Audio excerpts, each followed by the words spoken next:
Nurse মানেই সেবা সুস্থতার প্রতীক। তার যত্নে রোগীরা নতুন জীবনে ফিরে আসবেন, এমনটাই আমরা সবসময় দেখে থাকি। যদি এই সেবার কাজেই লুকিয়ে থাকে সিরিয়াল কিলার, আপনি কি বিশ্বাস করবেন? হ্যাঁ, এমনই একটি ঘটনা ঘটেছে জাপানে।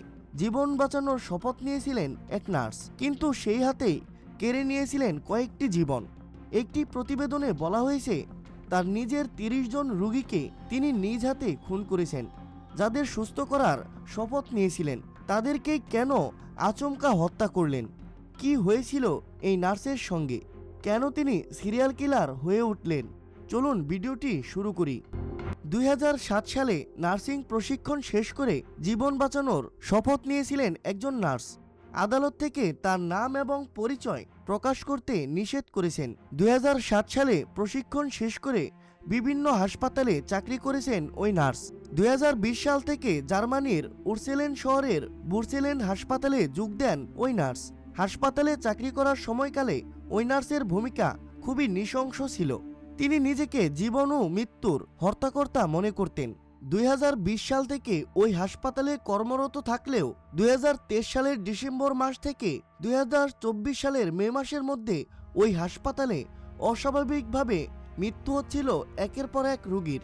হাসপাতাল কর্তৃপক্ষ এবং ওই হাসপাতালের ডাক্তাররা কিছুতেই বুঝে উঠতে পারছিলেন না কিভাবে এই মৃত্যু হচ্ছে, কারণ ডাক্তারের বক্তব্য অনুযায়ী ওই রোগীদের সর্বোচ্চ ট্রিটমেন্ট করেছিলেন তারা। রোগীদের কেউ কেউ আবার একেবারেই সুস্থ ছিলেন, জটিল কোনো রোগ ছিল না এই রোগীদের। তাহলে কেন রোগীদের অস্বাভাবিক মৃত্যু হচ্ছে? রোগীদের পরিবারের কেউ কেউ আবার হাসপাতালের দোষ দিতে থাকেন।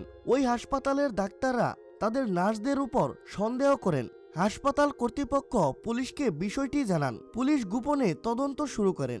একটি মৃত লাশকে ময়নাতদন্ত করেও দেখা যায় তার শরীরে অতিমাত্রায় ঘুমের ঔষধ প্রয়োগ করা হয়েছে। পুলিশ তদন্তে নেমে 2024 সালে একজন নার্সকে গ্রেপ্তার করেন। তার বয়স 44 বছর এবং তিনি একজন ছেলে নার্স। পুলিশ ওই নার্সকে জিজ্ঞাসাবাদ করেন। প্রথমে পুলিশের কাছে কিছু বলতে না চাইলেও পরে সব বলে দেন ওই নার্স। পুলিশ তাদের তদন্তে জানিয়েছেন তিনি মূলত বয়স্ক রোগীদের টার্গেট করতেন। ওই নার্স রাতের শিফটে নিজের কাজের চাপ কমাতে বয়স্ক এবং গুরুতর অসুস্থ রোগীদের হাই ডোজের ঘুমের ওষুধ এবং ব্যথানাশক ইনজেকশন ব্যবহার করতেন। অবশেষে তার অপরাধের সাজা জানিয়ে দেন আদালত। 10 জন রোগীকে খুন, 27 জনকে হত্যার চেষ্টা করার অপরাধে যাবজ্জীবন কারাদণ্ড দিয়েছেন আকেন আদালত। প্রসিকিউটর আরও জানান, অভিযুক্ত ওই মেডিকেল স্টাফ পার্সোনালি ডিসঅর্ডারে ভুগছিলেন। রায় দেওয়ার সময় বিচারক আরও বলেন, দোষী সাব্যস্তের আচরণ উপযুক্ত হলেও 15 বছরের পরেও তিনি মুক্তির আবেদন করতে পারবেন না। জার্মানিতে চিকিৎসা ক্ষেত্রে হত্যার এমন ভয়াবহ ঘটনা প্রথমবার নয়, এর আগেও এসেছে এমন ভয়ঙ্কর তথ্য। 2019 সালে জার্মানির 2টি হাসপাতালে 85 জন রোগীকে হত্যার অভিযোগে নার্স লিলস হুগেনকে যাবজ্জীবন কারাদণ্ড দেওয়া হয়েছিল।